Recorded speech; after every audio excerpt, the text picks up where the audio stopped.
All right, it's been a while since we've had a lecture in here, so I'm sure that some of you remember my face just a bit. We haven't really had the need for too much lecturing over the past couple of chapters because the material, while it is complex, I totally agree, and some of you have communicated that to me. Um, Bills of lading and all the other letters of credit type stuff can get very technical. So while it was technical, it didn't necessarily need my assistance in making sense of it because the book sort of explains it and throws it all out there. I've returned back to the lecture because, in part, because I felt like in this particular instance I had some value to add to what the book said. One of the major reasons that I got interested in international law and international business transactions was the debate about free trade. Okay, being a politically interested animal, I jumped right into that debate when I was in law school and haven't finished. And it's been the topic of any number of essays and any number of research projects. So this debate about free trade is something that I've been very intimately interested in, and so I felt like this was an appropriate time for another lecture. First, a few housekeeping matters. Keep in mind that I'm entirely fine with having an appointment to discuss things over the phone. It might be more useful than corresponding by email, as I have been doing with some of you, to help better understand the material and guide some of the responses. So don't be shy about if there's something that you're struggling with, especially as you begin the process of writing your 5-page paper. Feel free to schedule with me an appointment so that we can discuss the subject matter, so that you can get your questions answered, so that I might be able to guide you to more intelligible resources. I know sometimes wading through the material is not the easiest thing to do in the world, especially when we're talking about complex topics of law and trade. So just keep that in mind. Also, I wanted to express that I've been pleasantly happy with the responses in the one-page response papers as well as the discussion board that has been taking place so far.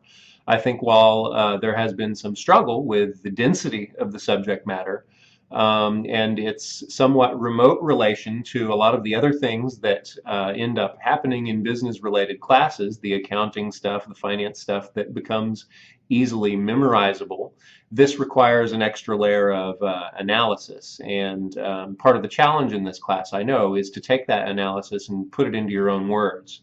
And I've been reinforcing that as we do the responses. There's a reason that I have so much writing involved in this class, right? And the reason is I can't analyze whether or not you are able to think about and express the concepts involved when I assign a multiple choice test, right? To a certain extent I can, but I can't do it well, right? I need to be able to see your thinking. And the only way I can see your thinking is through the written word. But like I said, I've been pleasantly surprised, but pleasantly happy with the discussion that's taken place so far. I think for the most part, a lot of the responses have been very thoughtful, very intentional, and that we have had a good discussion on a wide range of issues. It's also one of the reasons that I'm looking forward to what kind of papers you guys end up writing. On the papers, I sort of suspect that if you're looking for the easiest topic to write, the third topic might be the easiest. Just a gut instinct. So maybe a reward to those who take the time to watch this lecture is my advice that perhaps the third topic option would be preferable.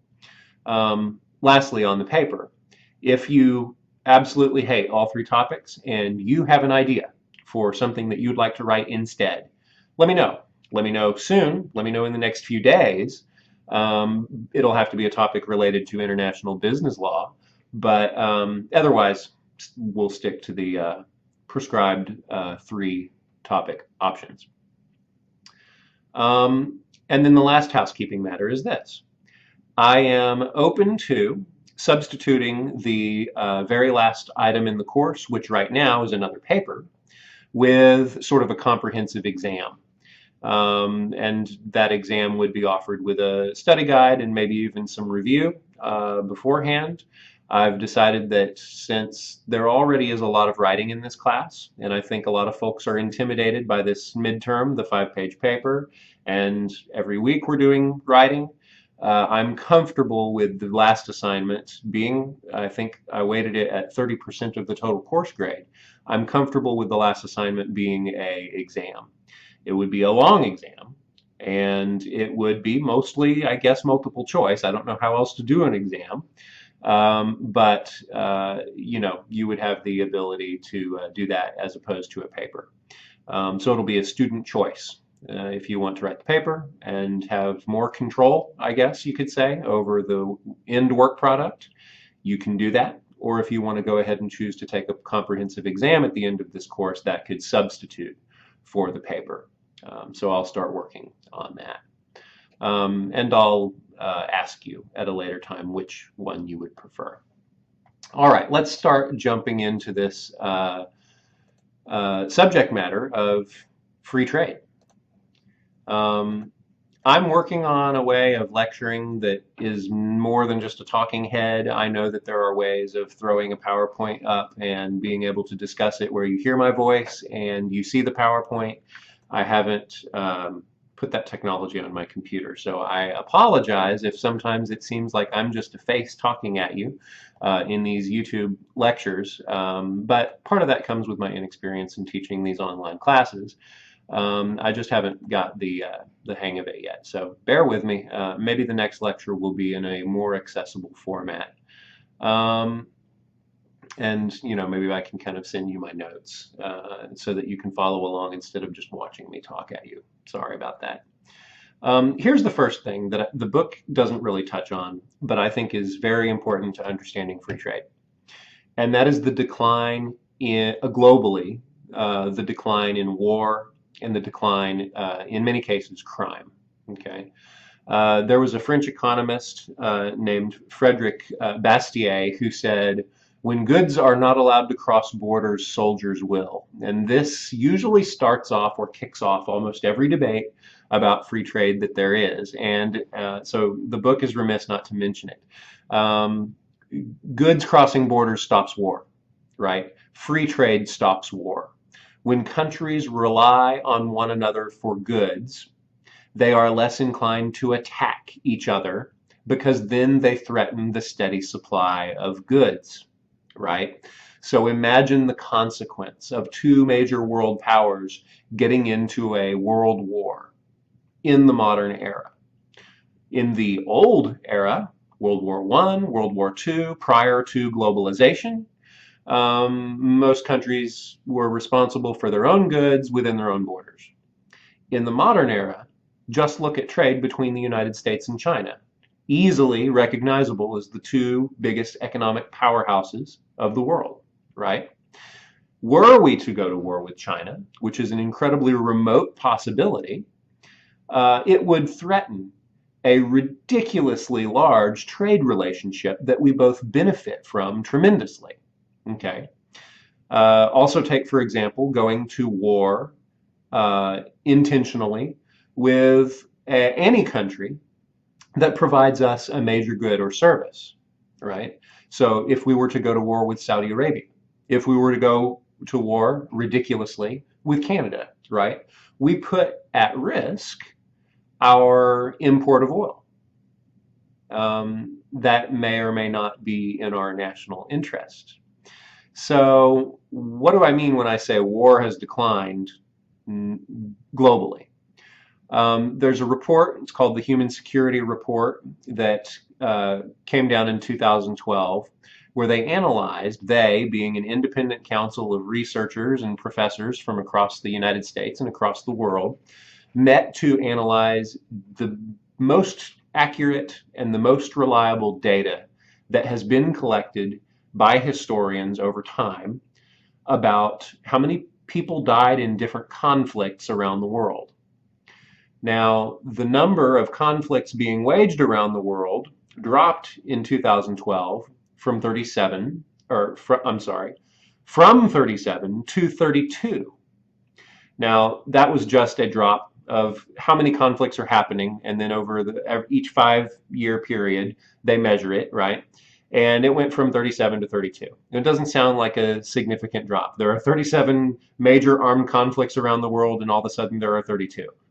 That's modest, okay? It's progress, I suppose, but it's modest. But the real takeaway is that high intensity conflicts have declined by more than half since the end of the Cold War. And even things like terrorism, or things like genocide, or things like homicide, internal crime statistics of countries, have also gone down. Now, here's the real statistic. This is the thing that's important. In the 1950s, there were almost 250 deaths caused by war per 1 million people. So for every 1 million people, 250 deaths because of war. That's the 1950s. Today, it's about 10 people per 1 million death by war. 250 in the 1950s to 10 in the modern era. Now, the next logical question, if that's the Human Security Report, the next logical question is why? What has happened between the 1950s and today? And on a global scale, obviously each country might have had its own internal revolutions or changes in politics, the increase or rise of democracy. Fair enough. But globally, the biggest change that has happened since the 1950s to now has been globalization, especially ramping up in the 1970s when China opened its markets to the world. So, we can say pretty definitively that globalization, or the increase in free trade, the reduction of trade barriers between nations, has reduced armed conflict. And the rationale behind that is, well, you don't go to war with your trading partners because that hurts yourself, right? Now, there's a backward, bad consequence to all of that, which is if we are all interconnected with our economies, if we are all trading with each other, nation to nation, and if an international crisis were to happen, it could have a cascade effect, right? We see the cascade effect or the domino effect happening around the world lately. Imagine for a second what happened in Greece when their economy collapsed because they were overspending and couldn't pay back loans to Germany.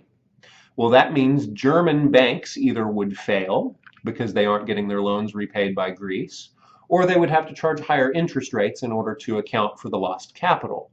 So everyone that benefits from German banks then suffers. So that's domino number 2 falls. And then if everyone that benefits from German banks and has more trouble getting credit from those German banks struggle, then that affects countries like France and countries like Britain, who benefit from those what were once low interest rates that now became high. Okay, so they're going to suffer. Domino 3. And then anybody affected by all of that that trades with the United States, they're going to sell their goods for more money because they're more desperate, because they're having to pinch pennies, because they can't get credit. That's domino number 4, right? The cascade effect will go all around the world. One country suffers, the rest of us feel the pain. So, is globalization good or bad? That's the question we have to ask ourselves. Do we want free trade? Do we want to reduce the barriers of trade between nations? Specifically, do we want to lower tariffs in the United States to allow the importation of goods from abroad? Well, that's the challenge in your response paper for this week. Is it a good idea? What are the costs? What are the benefits? I ask you to come down with a position for free trade or against. Now, it's easy to be tempted to say, well, a little bit of free trade, but not in every area. You can frame it that way in your paper, I suppose, but I think it's more interesting and a more interesting challenge to come down with a side and to try and articulate it. All right. What about the other of things that aren't mentioned in the book that I would like us to be discussing in terms of free trade? One is the criticism of exploitation, right? Okay, so we can say that maybe globalization decreases war and decreases poverty, right? and it increases efficiency in global markets because you will allow for specialization. We'll talk more about that later. The criticism is for folks that are skeptical of free trade, skeptical of globalization. They are suspicious that it's not really about those things, those positive side effects, but it's really about making money, right? There's an accusation that globalization and free trade is about large multinational corporations trying to make more money by cutting costs. Well, what kinds of costs can be cut? If we ignore for a second just normal sales and revenue, if a company wants to become more efficient, regardless of whether their product's selling well, they can always try and cut costs on the inside by creating greater efficiencies within the company, right? Now, the obvious task at hand would be, how do you cut payroll? For most companies, their biggest expense, month to month to month, is the money that they spend on paying their employees' salaries. Well, if you've opened your markets, if you're participating in global trade, then there's going to be a temptation to find the country where you could potentially have a labor force that's trained and skilled to do the job, but is willing to work for peanuts, right? Willing to work for an incredibly low wage. Now, just ask yourself, watching normal cable media, watching normal news, are there differences between the countries in what employees are willing to be paid? The answer is yes. Why do you think that many jobs get exported out of the United States and to countries that don't employ Americans? Well, perhaps there's such a significant difference between the economies of the two countries that the residents of one country are willing to work for a far lower wage. Okay. So if companies are going to be saving money by cutting costs, by outsourcing their labor, then couldn't that be seen as a major drawback to free trade and a major drawback to globalization? That it would exploit labor, that it would cause a greater increase in paying people either slave wages or close to it. And wouldn't that decrease the number of jobs available domestically? And the answer is sure. That's totally a fair criticism of free trade, totally a fair criticism of globalization. If each country is participating in this international free-for-all for each other's goods and products, then there's going to be a race to the bottom. Now, the race to the bottom, this is language that sometimes comes from domestic conversations on taxation, right? Each state's trying to draw the attention of companies who are employers to their state by giving them some kind of tax benefit. So in Oklahoma, we might try and attract Boeing from Topeka, Kansas to somewhere in Oklahoma by saying, hey, Boeing, we're going to give you free land to put your warehouses and your facilities. We're going to suspend all corporate taxation on you for a period of 5 to 10 years. Well, if each state is attempting to compete for those businesses by giving them tax incentives, then each state is getting less revenue through taxation. And that means less money to spend on state services. So take that race to the bottom language that we use domestically and apply it internationally. Each country trying to find ways to pay their laborers, except since you're in competition with every other country, you're all working towards paying them less and less and less. So part of the challenge of free trade is to create backstops, other treaties that mandate or require fair wages, maybe an international minimum wage, which hasn't really been discussed much on the international stage, but I think we're headed towards it very, very fast. All right. Then there's the low prices advantage. I'm kind of going back and forth here. I said free trade is good for decreasing war. Now I'm saying free trade is bad because it allows for exploited labor and might result in outsourcing. Now let's go back to the good side. Low prices. If your products are created on the cheap because of less expensive labor, then that means what you buy is less expensive. So overall, what does it matter if people are getting paid less if products on the whole cost way, way less? Free trade is generally known for decreasing prices across the board. Okay, so the iPhone that you use and that I use is, or I'm sorry, for those of you that don't, the iPhone that you buy would be maybe twice or three times the cost if it were actually manufactured in the United States. And then it wouldn't be purchasable. And then what is the benefit of Apple to our economy, right? These are the questions that we have to grapple with when we're talking about free trade. Do we want to invent the iPhone and capture all of the profit in the United States, even if they're actually manufactured elsewhere? Could that still be to our benefit? Well, what kind of jobs does that create? If we're not doing the manufacturing, maybe we are developing high-end jobs in terms of software management and development, the design phase, the actual import and export processes. Those are all pretty high-wage jobs. But then you lose your low-wage jobs, the people on the assembly line that actually solder the chips together and create the phone. That's an exchange that we have to make. It's a decision that we have to make as a country, right? And it's not necessarily easy. Change is hard, but does it on the whole benefit our economy? That's part of the question that we are challenged with answering. Okay. So this shift is basically the shift to exportable manufacturing and service sector jobs. If we admit basically that since other countries are able to supply workers that are willing to work for lower wages, then what does that leave us in the United States? Well, the export and import industries themselves will require labor, so there's that.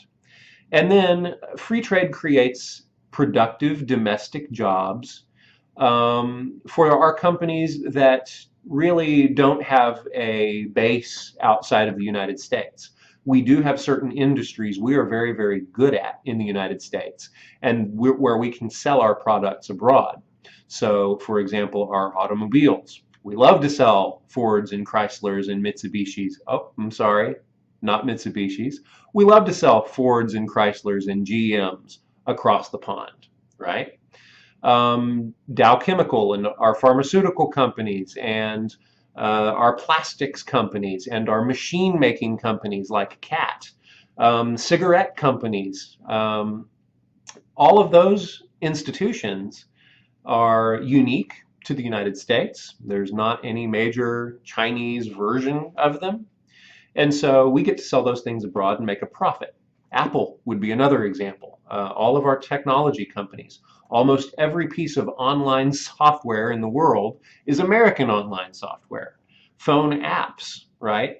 The games that we play on our mobile devices are almost all American, and we get to sell them to everybody who has a phone abroad. That helps the United States, but it's a specific type of job. It's not the same type of jobs that we were used to having in the 1970s and the 1980s and even in the 1990s, where people might work on an assembly line and create things or work in a textile shop and weave clothes together. That's not really the America that we know anymore. We're having to undergo a shift in the way that we think about things. The question is that good or is that bad? Okay. Another side of things. The benefit of globalization is often articulated as, well, it helps the economy. It increases our gross domestic product. Critics will say, and will say accurately, that there are blind spots. The health of an overall economy might not represent the health of some sectors of that economy.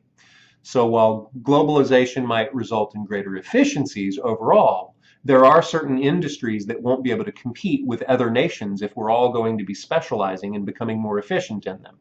In other words, the domestic inefficient companies will suffer. And so there's some question about when you create a free trade agreement, should you also build in kind of a footnote that says, except for candle making, except for light bulb manufacture, right? So that we can protect certain industries that would dissolve entirely from the United States if we didn't have some kind of artificially price increasing data point, such as a tariff. Okay. The benefit of specialization, I've mentioned it a few times. What does it mean? There's a quote by Ben Bernanke, who is the former chairman of the Federal Reserve Bank. Janet Yellen is the new chairperson of the Federal Reserve Bank. Bernanke said, at the most basic level, trade is beneficial because it allows people to specialize in the goods and the services that they produce the best and most efficiently. So one way of thinking about this is, okay, if we don't have globalization, if we don't have free trade, doesn't that force Argentina to make their own pharmaceuticals? Or does it force Norway and Russia, which might not have a lot of farmland, to grow their own crops?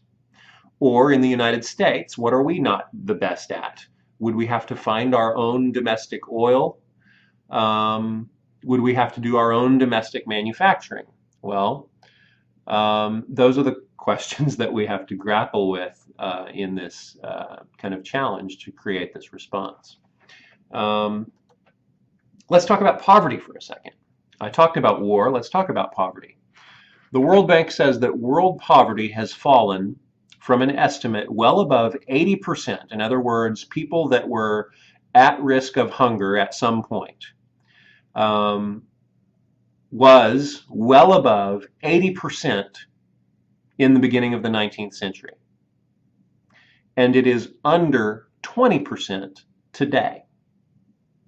So in a period of 100 years, basically, we went from most of the world, 80% of the world was impoverished, lived day to day, and at any point they could have been involved in crisis, starvation. Under 20% today. Now, that's not just a comparison of 100 years ago today to today. It is a comparison of the past 6,000 years of human history, where most people who knew what was going to happen tomorrow if there was a famine, right? And then only the last 100 years out of the last 6,000 years have we achieved some method of saving resources and preserving them for the future and creating enough wealth for everybody that we all had backup mechanisms to survive, right? Now, here's another stat for you. 721 million fewer people worldwide lived in extreme poverty in 2010 than they did in 1981. So what's the difference in years between 1981 and 2010? About 30 years or so? So that's 721 million fewer people in poverty. Now, a lot of that is going to be attributable to China and India and the other kind of developing democracies. China's not a democracy, but India is the largest democracy in the world with more than 1 billion people in one country. These are countries that have opened their economies to the world lately, basically since the mid-70s. So we can attribute that massive decline in poverty in part to globalization. India gets to do things on the world stage that they weren't able to do before they had free trade.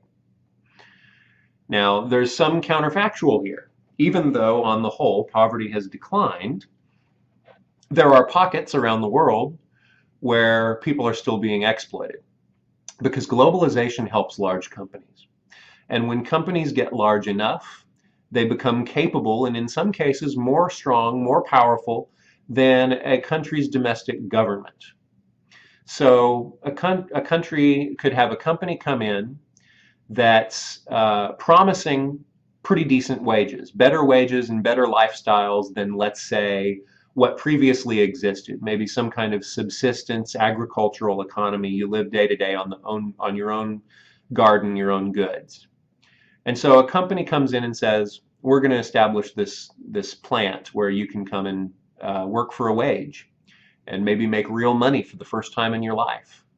So African countries, South American countries, they jump at the chance. We finally get to participate in world trade. We finally get to employ our laborers instead of living on a subsistence diet. So you build the factories and the laborers leave the farms and they go to the cities and they start working in textile mills, and they start working to create coffee cups, and they start working to put some computer chips together, create a phone. And then lo and behold, the company decides, now we're going to decline our wages again. Well, once they've shifted their entire economy from agriculture to industry, how do you all of a sudden shift it back, right? And what if, okay, so the country passes a law that says, well, we're going to have a minimum wage now. You have to pay us more. What's to stop the company from holding them hostage and saying, no, if you make us do that, we'll just locate somewhere else. And then you won't have any wages. How do you like that? It allows these situations where companies can take entire nations hostage. So, something else to look out for in this debate. And then the last point, and then I'll let you go because I didn't even expect this lecture to be half an hour long, but here we are. The impact on democracy. So if we're talking about globalization helps large companies, are multinational companies becoming now not just more powerful than some small governments around the world with little resources, little revenue, little taxation? Are they being able to compete with maybe even potentially large nations' democratic governments? There is this trend in globalization for the reinforcement of the first. What does that mean? Reinforcement of the first. If you're the first major company to do a thing and to do it well, sorry, my light keeps going off because of the motion sensor, and here I am being very still. Reinforcement of the first. If you're the first company to do a thing and do it well, and because you're operating on the international stage, there's no government big enough to regulate a monopoly or to break up a monopoly, then once you become entrenched, once you become the company that does that on a global scale, it becomes easier and easier to pick off or buy out the smaller companies that would wish to compete with you. So let's say that you are the world's cigarette industry, right? You've started selling your cigarettes in 16 countries, and there might have been a few competitors that were selling in one or two, and maybe you tried to lower your prices in those countries to force them out of business, and you eventually expanded. Then you're selling your cigarettes in almost 100 countries. There are still some smaller companies that maybe they're selling them in 20 or 30. So maybe you try and buy them out. Maybe you try and sell some stock to gather a whole bunch of money so you can go buy them out. Maybe you try other business-related tactics to force them out of business, but you're going to be way more powerful than them, because if you're selling in 100 companies and they're selling in 20 or 30, then you're going to be raking in quite a bit more revenue. And the more and more revenue you make, the more and more monopolistic you can become, selling in more and more countries, the more and more powerful you are in your industry globally. And that gives you all kinds of advantages. More experience working with international shipping agencies, more experience being able to navigate international banking regulations, more experience hiring international arbitrators and understanding how the arbitration system works. And so once you're big and you're first, it's very hard for anyone to ever challenge you. So what happens when, because of our system of government globally, it really is just contained to each individual country, and your company's operating on an international scale almost above and beyond any individual government's reach? And then, of course, you're making a lot of money. It's not just a question of whether you're holding some countries hostage because, well, if you don't want to work for us or if you're going to pass a minimum wage, we'll go elsewhere. It becomes a question of, can democracies actually adequately control their own domestic law? Which is more of a philosophical point. And I can admit my loyalties here. I'm against war and I'm against poverty, so of course I'm a free trader, right? But at the same time, I have some hesitation. This hesitation that, well, unless we institute some type of ability to govern companies internationally, we're putting kind of at some level of threat our ability to control internal economies domestically. So, um, high-minded conversation is what this class should be about, right? I look forward to reading your responses for this week, and this is also the week where if you want to turn in a rough draft of your 5-page paper, then I will critique it for you and send it back to you so that you may achieve a higher score. That, of course, is optional. You can just submit the 5-page paper next week and call it done. So email me your questions, participate in the discussion board for your chosen paper topic. Let me know very soon if you absolutely despise all of the paper topics and would like to write your own topic. I'm fine with that, but you have to let me know now because obviously part of your grade lately is going to be participating in the discussion board forums for your specific topic. All right, good luck. Talk to you later. Bye.